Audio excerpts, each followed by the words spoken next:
चुनावी रणनीतिकार प्रशांत किशोर के पीएम मोदी के जीत के दावे के बाद मानो पूरे देश में एक बहस छिड़ गई हो।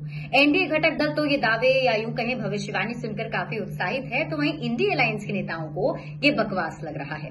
अब ऐसे में सवाल उठने लगे हैं कि क्या प्रशांत किशोर जो कह रहे हैं वो सच साबित होगा?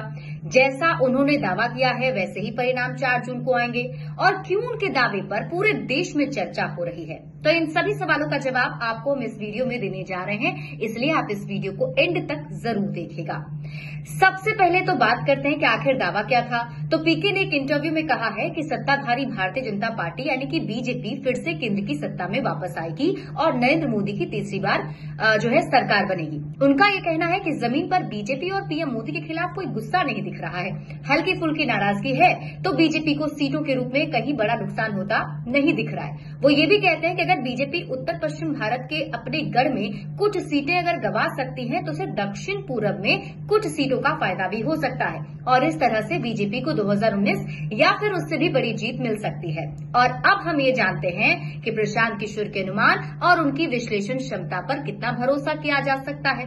इसके लिए उनके पहले किए गए अनुमानों को लेकर विभिन्न दलों के लिए प्रमुख रणनीतिकार के रूप में उनकी जो चुनावी उपलब्धियां रही हैं उस पर एक नजर डालते हैं और तभी हम आकलन कर पाएंगे। शुरुआत करेंगे 2014 से, जब देश में आम चुनाव हुए तब पीके पीएम मोदी के अभियान के लिए मुख्य रणनीतिकार थे और उस वक्त उन्होंने चाय पर चर्चा और 3D रैलियों सहित चुनाव के अनोखे तरीकों का उपयोग किया था, जिसका फायदा मिला और बीजेपी की सरकार बन गई। और उन्होंने पहले ही दावा किया था कि बीजेपी की सरकार बनेगी। ठीक ऐसे ही परिणाम बिहार विधानसभा के चुनाव में देखने को मिले, जब 2015 में लालू प्रसाद और नीतीश कुमार साथ थे। महागठबंधन के तहत चुनाव लड़ा गया था और बीजेपी के खिलाफ एक नैरेटिव तैयार करने और सामाजिक न्याय और नीतीश कुमार के गवर्नेंस के रिकॉर्ड पर ध्यान केंद्रित करने के फॉर्मूले ने जीत दिलाई थी, जिसका श्रेय पीके को जाता है।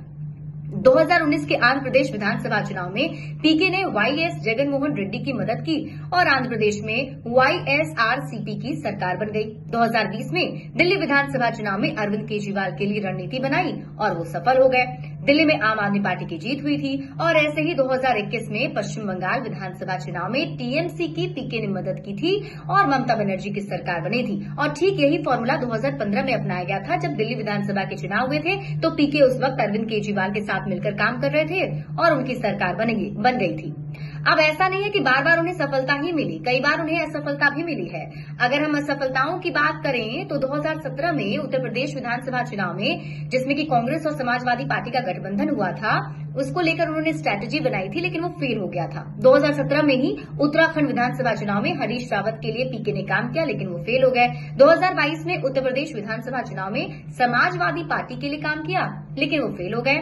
तो अब बारी आती है फाइनल कंक्लूजन की कि आखिर पीके के दावे कितने सच और कितने गलत साबित होते हैं। तो कंक्लूजन पर अगर हम ध्यान दें तो 10 दावे पीके के किए गए हैं, जिनमें से 7 सही साबित हुए और 3 गलत, यानी कि 3 में उन्हें असफलता मिली, 7 में सफलता मिली है। आप अपने हिसाब से पीके के इस दावे को नंबर देकर खुद ही आकलन कर सकते हैं, लेकिन ज्यादातर दावे चूंकि सच साबित हुए हैं इसलिए इनकी बातों को इतनी तरजीह दी जा रही है और पूरे देश में चर्चा जोरों पर है। हालांकि सरकार किसकी बनेगी ये तो 4 जून को ही साबित होगा और 4 जून को ही पता चलेगा। बड़े अपडेट्स के लिए आप देखते रहिए न्यूज़ 18 बिहार झारखंड।